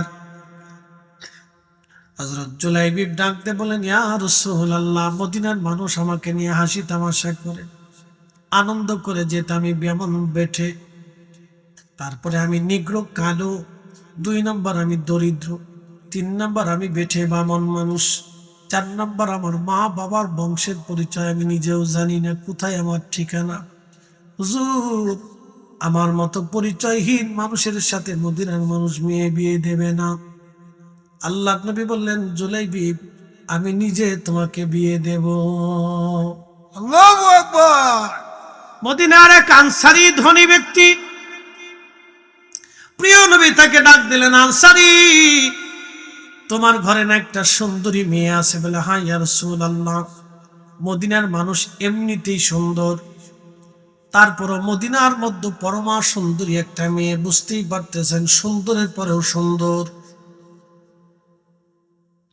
মদিনার মানুষ এমনি সুন্দর, শুধু সুন্দর না, চরিত্র সুন্দর। মদিনার কোনো মেয়ে কখনো বেহায়া পাবেন না, অরিজিনাল মাদানী নারী জীবনেও আপনি তাদের দেখতে পারবেন না। অরিজিনাল মাদানী নারী জীবনেও কোনোদিন আপনি পর্দার বাহিরে তাকে পাবেন না। অরিজিনাল মাদানী নারীরা বড় লাজুক এবং পর্দাসীন, বড় সুন্দর চরিত্রবান। পৃথিবীর শ্রেষ্ঠ চরিত্রবান হলো মদিনার নারীরা, মদিনার পুরুষরা, মদিনার ছেলেরা, মদিনার মুসলমান। পৃথিবীর শ্রেষ্ঠ চরিত্রবান, এদের মতো উত্তম চরিত্র আপনি কোথাও কোনো জায়গাও আপনি পাবেন না। মক্কার ছেলেরা উচ্ছৃঙ্খল, দেখবেন এরা উচ্ছৃঙ্খল, এখন উচ্ছৃঙ্খল। কিন্তু মদিনার অরিজিনাল যারা মাদানী, তাদের মতো ভদ্র, নম্র, শরীফ এবং মেহমান প্রিয়, আদব প্রিয়, এশকে রসুল প্রিয় পৃথিবীতে কোথাও পাবেন না। অদ্বিতীয়, কোথাও পাবেন, অদ্বিতীয়, একবারে সোজা হিসাব, অদ্বিতীয়, কখনো পাবেন না। এটা আল্লাহ রসুলের দোয়া, নবীর সোহবত। তো সাহাবী বললেন, হ্যাঁ ইয়া রাসূলুল্লাহ, আমার মেয়েটাকে তো কন্যাটাকে বিয়ে দিতে হবে। তো সাহাবী ভাবছে যে রসুল বিয়ে করবে, যে আল্লাহর নবী বিয়ে করলে আল্লাহ রসুলের সাথে আত্মীয়তা, এটা তো সৌভাগ্য। কথা ঠিক আছে না ভাই? এর চাইতে কি সৌভাগ্য জীবন আর কিছু হইতে পারে? এটা অনেক বড় সৌভাগ্য। আল্লাহর হাবিব, আল্লাহর নবীজি ডাক দিয়ে বলেন, সাহাবী মেয়েটাকে কি বিয়ে দিবা? বলে, হ্যাঁ ইয়া রাসূলুল্লাহ, বিয়ে দেব। আপনি যদি আমার মেয়ে বিয়ে করেন, এর চাইতে পরম সৌভাগ্য আমার জীবনে আর কি হতে পারে? আল্লাহর নবী বললেন, সাহাবী আমি বিয়ে করব না, আমার এক সাহাবীর জন্য তোমার মেয়েটাকে পছন্দ করেছি। বলে, হুজুর সাহাবীর নাম কি? বলে আমার সাহাবীর নাম জুলাইবিব। আচ্ছা চিন্তা করুন তো, মদিনার সবচেয়ে ধনী ব্যক্তির একজন আনসারী সাহাবী, তার মেয়েটা মদিনার সবচেয়ে সুন্দরীদের মধ্যে একটা সুন্দরী নারী। নবী বিয়ের প্রস্তাব দিলেন এমন এক সাহাবী যার ঘর নাই, বাড়ি নাই, বংশ নাই, কেউ ছিলেন, ঠিকানা নেই। তারপরে সে বামন, বেঠে, কালো, নিগ্রো, গরিব। বলেন কেউ দিবে? বলেন একটা ছেলের সংসার নাই, বাড়ি নাই, ঘর নাই, কেউ তার চিনে না, পরিচয় নেই। আপনি এরকম ছেলের সাথে আপনার মেয়েটাকে বিয়ে দিবেন? যে ছেলেটা কোথাও যদি চলে যায় তাহলে আর কি করে খুঁজে পাবো? ঠিক আছে না ভাই? যে আমার মেয়েটাকে যদি সে রাইখে চলে যায় তো তার তাকে কোনোদিন খুঁজে পাওয়া সম্ভব না, কোথায় তাকে পাবো? তাহলে এই ছেলের সাথে আমি কি করে আত্মীয়তা? কেউ আত্মীয়তা করতে চায় না। আল্লাহর নবী এমন প্রস্তাব দিলেন এই সাহাবীর জন্য বড় কঠিন হয়ে গেল। দেখেন সাহাবীদের ঈমান কি। কিন্তু এই সাহাবী সমালোচনা করা যাবে না। আর আল্লাহ রাসূল বলেন আমার কোনো সাহাবীর সমালোচনা করবা না। তো এই ক্ষেত্রে সাহাবীর তার সন্তানের মায়ায় পড়ে বলতেছে ইয়া রাসূলুল্লাহ, আমার স্ত্রী আছে, আমি তার মেয়ের মায়ের সাথে পরামর্শ ছাড়া সিদ্ধান্ত দিতে পারবো না। দেখেন সাহাবী অস্বীকার করে ফেলে। তা আল্লাহর নবীর মনটা বেজার হয়ে গেল। এই সময় সাহাবী বাড়ি চলে গেছে, যে তার স্ত্রীকে বলতেছে বিবি রে, তোমার মেয়ের বিবাহের পয়গাম আমার নবী পাঠাইছে, তোমার মেয়ের বিবাহের পয়গাম আমার রাসূল পাঠাইছে। তা মহিলা চিন্তা করছে নবী যে বুঝি আমার মেয়েকে বিয়ে করবে। তা বলতেছে স্বামী বলেন কি, এটা তো আমার সৌভাগ্য, রাসূল আমার মেয়ে বিয়ে করবে, নবীর সাথে আত্মীয়তা হবে, এর চাইতে পরম সৌভাগ্য জীবনে কি হতে পারে? তো বলতেছে বিবি রে, আমার রাসূল বিয়ে করবে না, করতে চাচ্ছে, বিয়ে দিতে চাচ্ছে জুলাইবিবের সাথে। বলে বলো কি? ওই পরিবারহীন, বংশহীন, পরিচয়হীন জুলাইবিব, বামন, বেঠে, নিগ্রো, কালো, দরিদ্র একটা ছেলের সাথে আমার মেয়ের বিয়ে দেব, আল্লাহর কসম তা হতেই পারে না। বাস মহিলাও রেগে গেল, কাজ হয়ে গেছে। কিন্তু মেয়েটা ভিতরের রুম থেকে বাবা মার কথা শুনতেছে। তখন মেয়েটা ভিতরের রুম থেকে বাবা মার রুমে এসে বলতেছে মা, কে নিয়ে কথা বল? বলতেছে বেটি রে, কলিজার টুকরা সন্তান আমার, তোমার বিবাহের পয়গাম আল্লাহ রাসূল পাঠাইছে, কিন্তু ছেলে জুলাইবি, নিগ্রো, কালো, বামন, বেঠে, তুমি তো শুনছো তার কথা, বংশ পরিচয়হীন, কোনো ঠিকানা নাই, বাড়ি নাই, ঘর নাই, জমি নাই, সংসার নাই, কিচ্ছু নাই। তো এই ছেলের সাথে তোমাকে কি করে আমরা বিয়ে দিতে পারি? তখন মেয়েটা রাগান্বিত হয়ে আমার দিকে তাকায়। সাহাবীদের ঈমান দেখে, সাহাবীদের ঈমান। আল্লাহ কেন সাহাবীদের প্রশংসায় কোরআনের আয়াত নাজিল করছে এবার শুনে যান।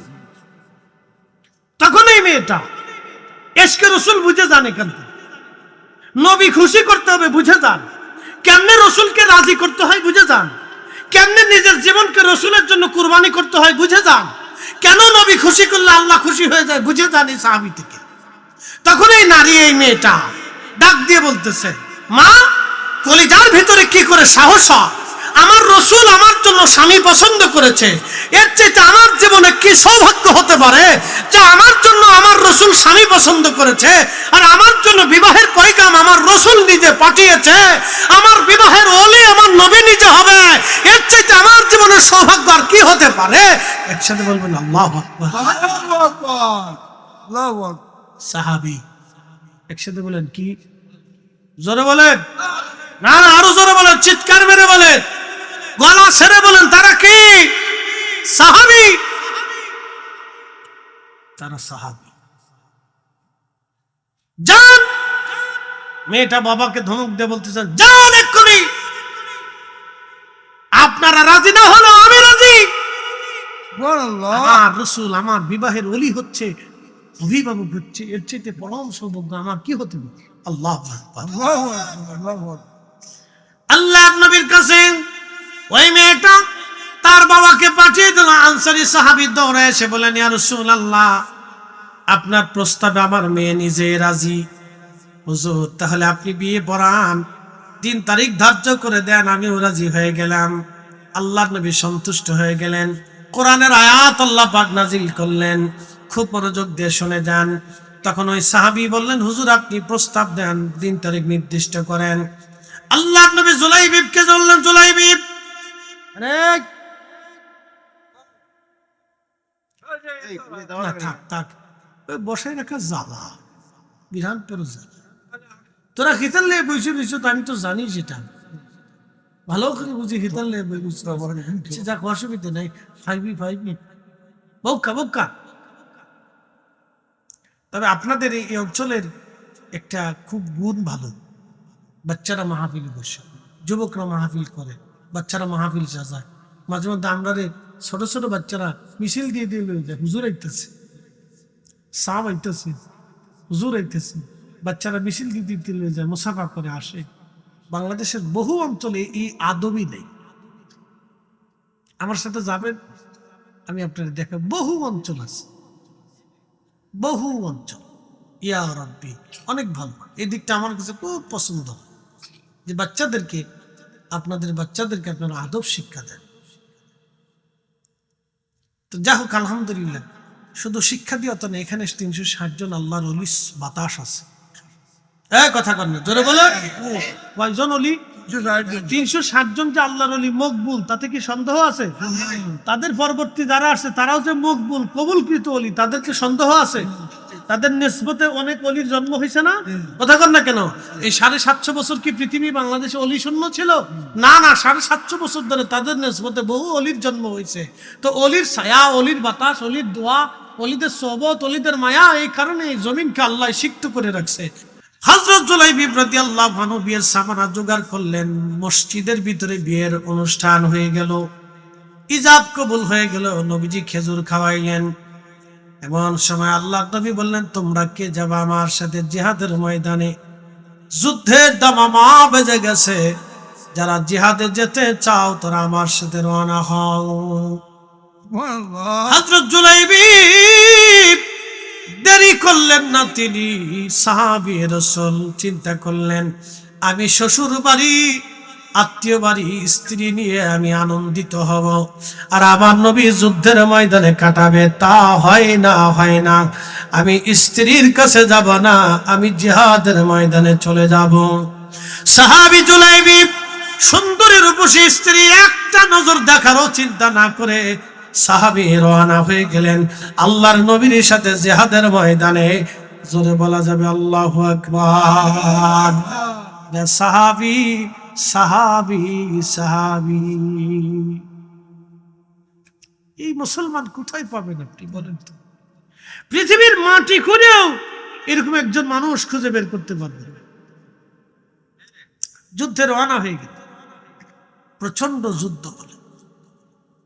ইমাম ইবনে কাসির তাফসীর ইবনে কাসিরের ভিতরে তার জীবনী বর্ণনা করতে গিয়ে লেখেন, প্রচন্ড যুদ্ধে বহু সাহাবী শহীদ হয়ে গেল। ওই যুদ্ধে মুসলমানদের বিজয় হলো। নবী বললেন, সাহাবীরা রে, আমার যত সাহাবী শহীদ হয়ে গেছে সবার জন্য কবর খনন করো, আমার সাহাবীদেরকে জন্য কবর খনন করো, কবর খনন করো, আমি এইখানে তাদেরকে দাফন কাফন করে চলে যাব।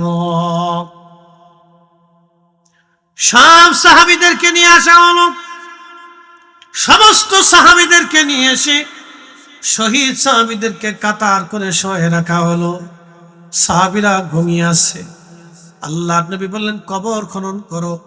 সবার চেহারা একটা নজর দেখার জন্য মুখের উপর থেকে কাপড় সরিয়ে নবী দেখতে লাগলেন।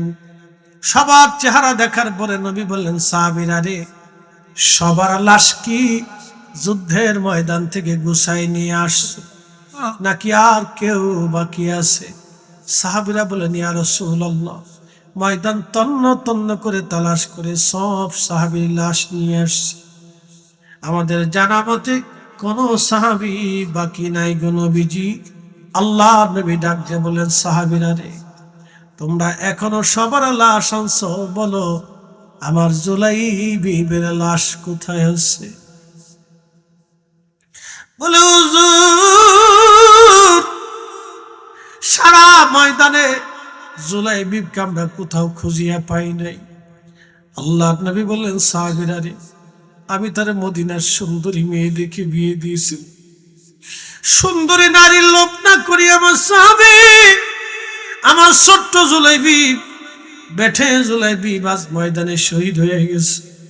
তোমরা খুঁজে নিয়ে আসো আমার জুলাইবিবের লাশ কোথায় আছে দেখো। সাহাবীরা ভয় পাইল, জুলাইবিবের লাশ কি কাফেররা নিয়ে গেল কি। সাহাবীরা তন্ন তন্ন করে ময়দান তালাশ করতে দেখে একটা 7টা কাফেরের লাশ স্তূপ হয়ে পড়ে আছে। ওই লাশগুলি সরায় দেখলো ওই লাশের নিচে হযরত জুলাইবিব রাদিয়াল্লাহু আনহু শহীদ হয়ে পড়ে আছে। সাহাবীরা থেকে বের করে কাঁধে করে নিয়ে নবীজির সামনে নামাইলো। আল্লাহর নবী চোখের পানি ফেলে ফেলে কাঁদে আর বলে, সাহাবীরা রে, তোমরা সবাই রে দাফন কাফন করো, আমার জুলাইবিব রে আমি নবী নিজে হাতে দাফন করব। আল্লাহু আকবার। সাহাবীরা রে, কবর খনন করো, আজ আমি নবী নিজে হাতে আমার জুলাইবিবকে দাফন করব গো।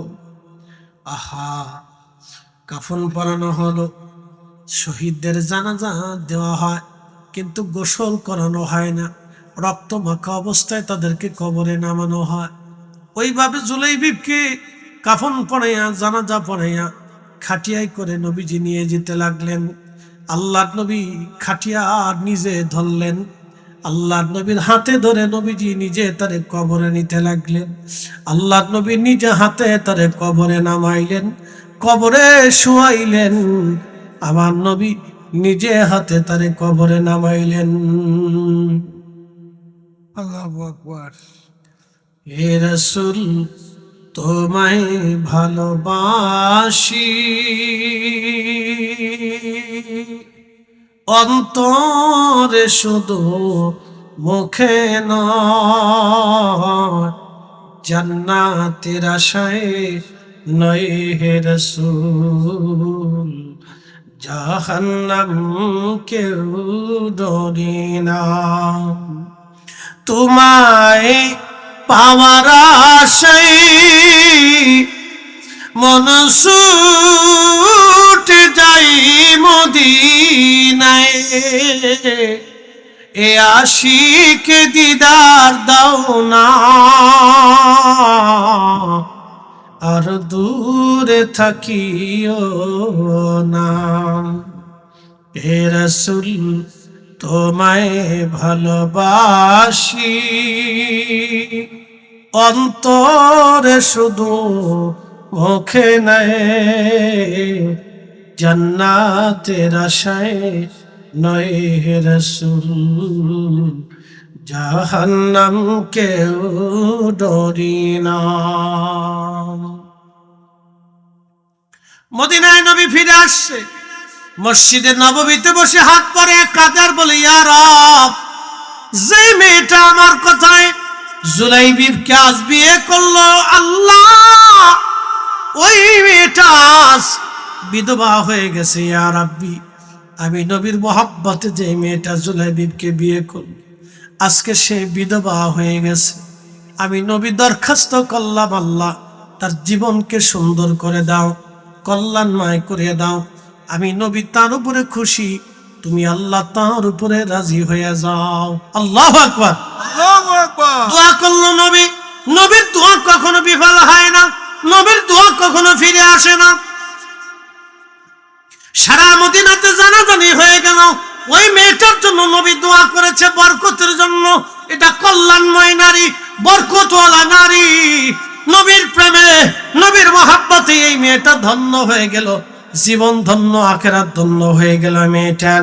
তখন সারা মদিনার বড় বড় ফ্যামিলি থেকে এই মেয়েটার জন্য প্রস্তাব আসতে লাগলো, ইয়া রাসূলুল্লাহ, ওই মেয়েটাকে আমাদের ঘরে আপনি বিবাহ দিয়ে দেন, আপনি যার কল্যাণের জন্য দোয়া করেছেন, এই কল্যাণময় নারী আমাদের প্রয়োজন। সারা মদিনা থেকে হাজার হাজার বিবাহের প্রস্তাব এসেছিল তার জন্য। একবার জোরে বলা যাবে কি মারহাবা।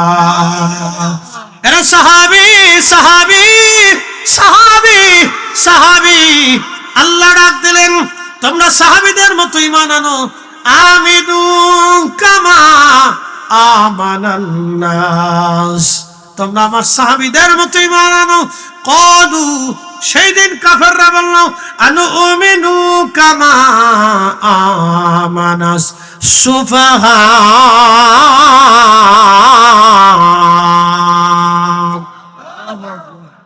আমরা কি নির্বোধ আর বোকাদের মতো ঈমান আনবো? সেদিন সাহাবীদেরকে তারা বোকা বলেছিল, নির্বোধ বলে গালি দিয়েছিল। আমার আল্লাহ তার উত্তর দিয়ে দিলেন এইভাবে, আলা ইন্নাহুম হুমুস সুফাহা। যা সাবধান, যারা আমি নবীর সাহাবীদেরকে নির্বোধ বলে গালি দেয় তারা নির্বোধ, তারাই বোকা, তারাই নির্বোধ, তারা বোকা, তারা নির্বোধ, তারা নির্বোধ, তারা বোকা, তারা বোকা, তারা বোকা। এই জন্য সাবধান, কোন সাহাবীর সমালোচনা করবেন না, গালি দিবেন না, মন্দ বলবেন না। আল্লাহ এবং তার নবী নিষেধ করে দিয়েছে। আল্লাহ সাহাবীর মর্যাদা বোঝার তৌফিক দান করুন, জোরে বলেন আমিন।